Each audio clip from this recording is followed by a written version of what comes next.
So while hanging on the cross, Jesus looks down and he sees his mother and his beloved best friend, John, and he invites them to be family for one another. The theme of this last word is relationship or care for your parents. In John 19:26 and 27, Jesus says, "Dear woman, here is your son." And he said this to the disciple, "Here is your mother." Here's David LaLone.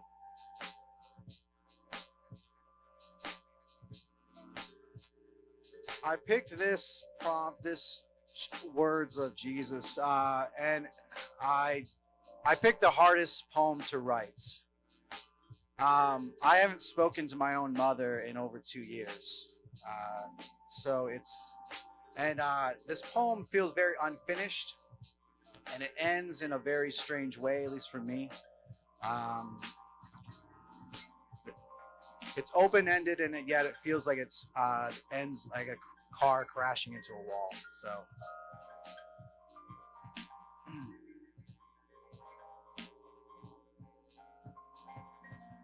woman, behold your son.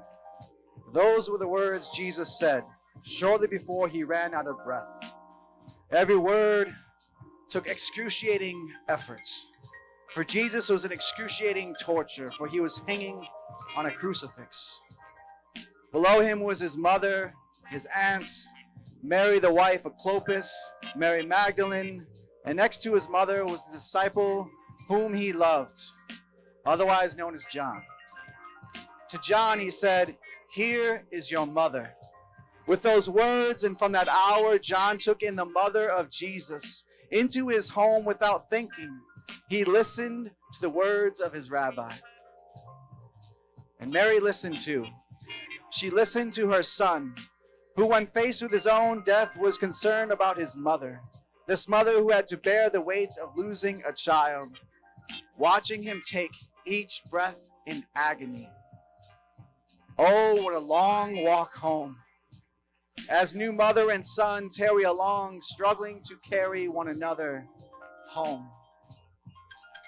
I don't know how they slept that night, as they sat in shock, wondering, where do we go from here? It was her son, his friend, her boy, his rabbi, their Messiah, our Messiah, the Christ, has died. Mary, I imagine, is restless. She can't rest her head, so she heads to the kitchen. She starts making latkes. For the first time, John says, "Ima, Ima, what on earth are you doing?" And she replies, "Johnny boy, I'm making you your favorite food. You look hungry." And John ate everything she put on his plate.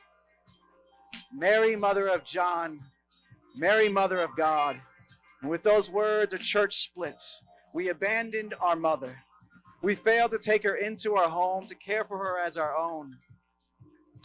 Oh, what a bond of a mother to her son, and a son to his mother. A bond not easily broken. But it is what it is. And with those words still on her tongue, I screamed, for I was cut hard. Immediately I leaped off the porch to pick a fight with my brother. And there beneath the porch was my mother and my aunt holding me back. For far too long I held my breath, watching my own family suffer the consequence. And now my words are drawing thorns into my mother's head, a crown I never wanted her to wear. Immediately I felt the shame of broken duty, for my mother to care. But at the same time I felt her apathy, wondering if she really cared. And I repeatedly begged the question, where do we go from here?